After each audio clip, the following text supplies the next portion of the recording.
Hola, si te interesa contratar un crédito, comprar una casa o un auto o cualquier activo, es importante que sepas cómo funcionan las tablas de fondos de amortización, cuál es su utilidad y bueno, un ejemplo práctico. Entonces, continuemos. ¿Qué es una tabla de fondos de amortización? Esa sería la primera pregunta. Pues una tabla básicamente de fondo de amortización va a ser un recurso fundamental al momento de que tú solicites un crédito. ¿Por qué? Porque en ella podrás visualizar de una manera clara y organizada las fechas y los montos que deberás pagar durante el plazo de tu préstamo. ¿Esto por qué va a ser importante?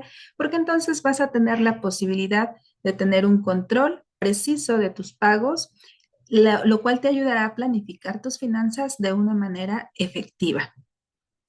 ¿Cuál es su utilidad de estas tablas de amortización? La principal es la planificación financiera que tú tengas sobre ellas, ya que te permite, pues, prever el monto de los pagos futuros en tu presupuesto, que puedas anticipar deudas y organizar, por supuesto, tus recursos de una manera eficiente.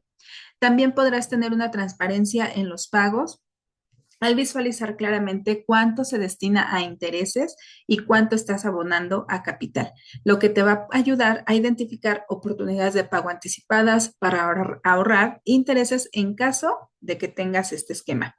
La siguiente utilidad, pues es la toma de decisiones informadas. Siempre que tú contrates un crédito o compres algún activo, es importante que sepas cómo están tus finanzas, cuánto estás pagando de intereses, cuánto estás aportando a capital, porque en consecuencia podrás tener decisiones informadas, lo cual te va a ayudar a evaluar opciones como refinanciamiento en caso de que llegue un momento en que lo necesites, adelantar algunos pagos y generar estrategias para reducir deudas de forma más rápida.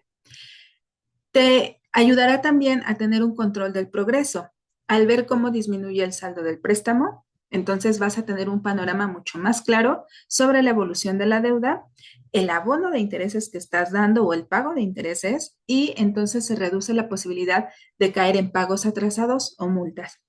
Y por supuesto, la optimización de presupuesto.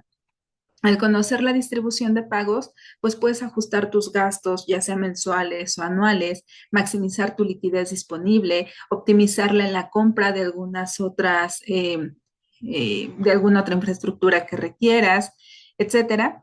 Pero la idea es que al maximizar esa liquidez, entonces la puedas destinar a otros objetivos financieros. Vamos a ver un pequeño ejemplo. Supongamos que un taller automotriz pues adquiere una compresora de aire.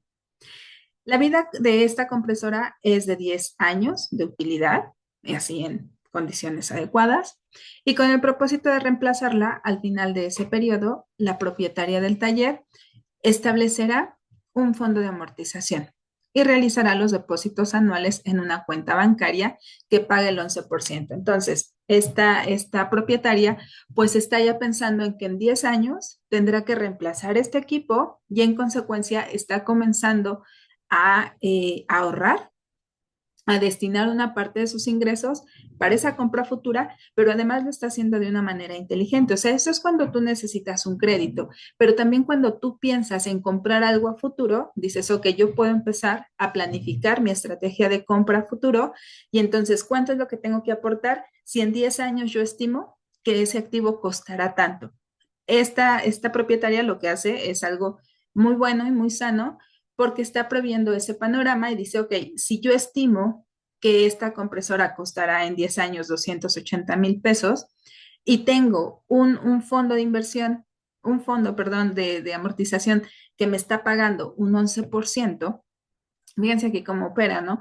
En el otro es cuánto me cobra la amortización de interés, pero aquí es cuánto me está dando esa inversión para hacer crecer este dinero.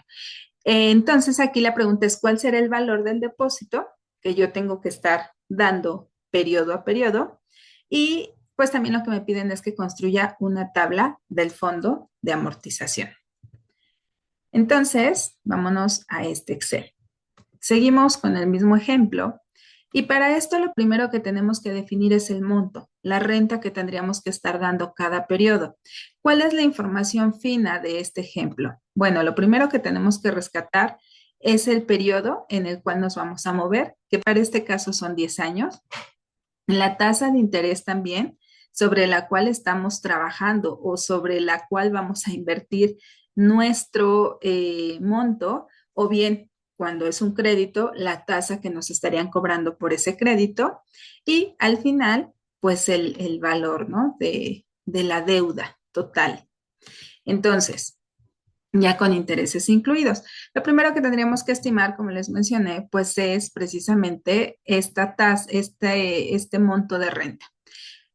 Ya en esta pequeña tabla de Excel, yo ya definí previamente los periodos, se trata de 10 años a una tasa de interés del 11% y yo estimo que mi compresora costará 280,000 pesos. Lo podemos decir de otra forma. Yo estimo que la deuda de ese auto que adquirí pues será de 280,000 pesos al periodo de 10 años, ¿sí? Entonces, lo voy a obtener de dos formas. Una, mediante una fórmula y la otra mediante una tabla, más bien mediante una función ya declarada por Excel. Entonces, fíjense cómo voy a definir esta renta. La renta básicamente sería el monto por la tasa de interés entre uno más mi tasa de interés elevado al periodo que estoy trabajando, que aquí son 10 años, menos uno y toda esta parte del denominador entre, pues la voy a dividir por el numerador, ¿no? Entonces, aquí me estaría dando que mi renta sería de 16,744.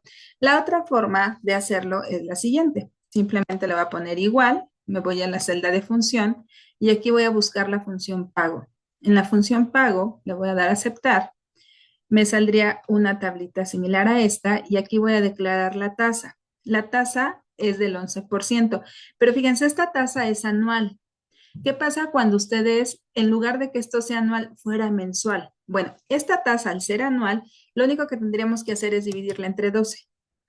Y ahí estaríamos ajustando la tasa mensual que vamos a estar pagando o que nos va a estar rindiendo, ¿ok? Si fueran rendimientos. El valor, el periodo serían los 10 meses y el valor final. El valor final es el monto total que voy a pagar. En este caso, si fuera un auto, ¿cuánto pagaría en 10 años si contrato esta deuda hoy? O bien, lo que yo preveo que esa compresora me cueste en 10 años. Entonces, aquí le vamos a poner un signo de menos y le incluimos el monto. Y bueno, simplemente le damos a aceptar en valor final y nos va a dar el mismo monto. Entonces, ya con esta información yo estoy definiendo mi renta y con la cual comenzaré a trabajar mi tabla de amortizaciones. En el periodo 1 voy a considerar esa renta de 16,744,40 centavos. Los intereses aquí serían de cero en el primer periodo y la cantidad que acumula el fondo pues va a ser igual a los rendimientos, a la renta más los intereses. El saldo final o monto pues sería igual en este caso a eh, pues a este monto inicial, ¿no? Que estamos generando aquí. Esta es un punto clave para no perdernos, porque a partir, o sea, aquí no tengo ninguna fórmula más que la suma, ajá, y la suma aquí en este caso del monto, que es la cantidad que se acumula, más los intereses, aquí lo tenemos, pero a partir de el segundo periodo, entonces sí ya vamos a comenzar a usar una fórmula. ¿Cuál sería esta? Bueno, básicamente los intereses. Los intereses, ¿qué es lo que me está diciendo? Que lo que voy a multiplicar sería el saldo final o monto que tengo aquí en la celda I2 y lo voy a multiplicar por la tasa de interés, que en este caso es el 11%. Ahí ya lo tengo. ¿Ok? Posteriormente voy a sumar entonces la renta más el interés que me generó en ese periodo o el interés que estoy pagando sobre ese crédito en ese periodo. Y al final voy a sumar el saldo final o monto, es decir, lo del periodo previo más este periodo. Una vez que tengo esto, entonces ahora sí simplemente esta renta va a ser constante a lo largo de los 10 periodos. Entonces, una vez que genere esta información, únicamente lo que voy a hacer es básicamente, pues, correr la información. Ujú. La voy a correr hasta el final. Aquí no la corro en la última porque ya la tengo sombreada, pero la idea, una vez que yo ya corrí toda la información hasta la celda, hasta la fila 10, 11, hasta la fila 11, pues sería solamente sumar. ¿Qué voy a sumar? Bueno, todas las rentas que di durante los 10 periodos, los intereses que tuve que pagar o bien que me están dando, va a depender si es un fondo de amortización o un fondo de inversión, que funciona un poquito similar, y la cantidad total que acumula el fondo de amortización. Entonces, la cantidad total que acumula el fondo de amortización tendría que ser igual al saldo final o monto alcanzado durante el periodo 10. En consecuencia, pues aquí nuestra empresaria ya sabe que de capital o de renta ella tendría que estar aportando 167,444 pesos. Los intereses que le va a generar ese fondo van a ser de 112,556 pesos y con esto ella podrá pagar su compresora de 280,000 pesos. Si nos vamos al otro extremo del crédito, si yo comprara un activo hoy y lo tendría que pagar en 10 años, entonces yo en cuanto a capital tendría que estar aportando 167,444 pesos y de intereses tendría que pagar 112,556 pesos para cubrir el costo de ese activo en un periodo de 10 años, que sería de 280,000 pesos. Bueno, con esto terminamos el apartado de tablas de fondos de amortización.